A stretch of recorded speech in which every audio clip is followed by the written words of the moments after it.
হ্যাঁ, good morning. Like এটা Oxford ইউনিভার্সিটির বাইরে, না বলছি অক্সফোর্ড ইউনিভার্সিটির বাইরে। তো যে হোটেলটায় আমরা আছি সেখান থেকে অক্সফোর্ড ইউনিভার্সিটি ক্যাম্পাস হচ্ছে 10 মিনিট।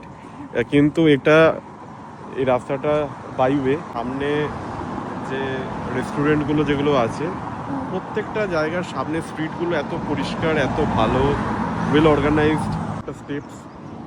আর এখানে সব থেকে ভালো হচ্ছে প্রত্যেকটা দোকানের সামনে একটা করে ভালো প্যাসেজ আছে যেখানে মানুষ বসতে পারে, মানুষ কথা বলতে পারে। তো খুব ভালো, সুন্দর ওয়েদারটা খুবই ভালো, সুদিং, সানি, বাট ঠান্ডা আছে। বাকিটা আমরা এখানে গিয়ে দেখ। হ্যালো, সবাই কেমন আছেন? আশা করি নিশ্চয়ই ভালো আছেন। আজকে চলুন ইংল্যান্ডের কিছু কান্ট্রি সাইড ঘুরে আসি। বরাবরই শহরের থেকে গ্রামটাই যদিও আমার বেশি পছন্দের, আর একবার যখন সেই সুযোগ পেয়েছি সেটা হাতছাড়া আমি করব না। আর জানেন তো, আজকে যে গ্রামটিতে আমরা এসেছি সেটার সৌন্দর্য ঠিক যেন ওই উইলিয়াম ওয়ার্ডসওয়ার্থের লেখা আপন ওয়েস্টমিনিস্টার ব্রিজের কথা মনে করিয়ে দিচ্ছে। কবি যেন ঠিক এই সৌন্দর্যের কথাই সেখানে তুলে ধরেছিলেন।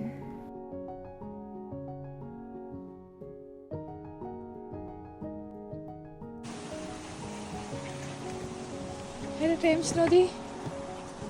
সবাই এখানে জগিং করছে অ্যাকচুয়ালি। এটা দিয়ে যেতে হবে। আমি এখন একটা জিনিস দেখাচ্ছি আগে। আমি গাছ থেকে পেরে ব্ল্যাকবেরি খাবো। এই ছিলাম।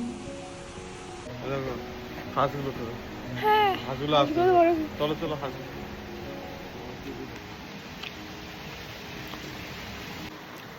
তুমি যে টক্সিক বললে, শিওর তো? যদি কিছু হবে না স্যার? আমি বলার কি, ও উনি বললো খেও না, ছেড়ে দাও না। খেয়ে নিয়েছি যে, কেন মরে যাবো না তো?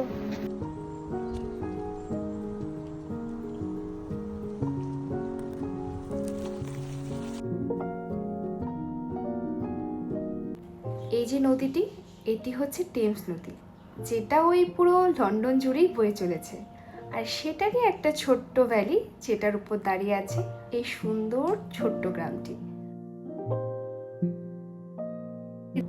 তবে জানেন তো, অজান্তেই আমরা এই নদীটির সাথে অনেকেই পরিচিত।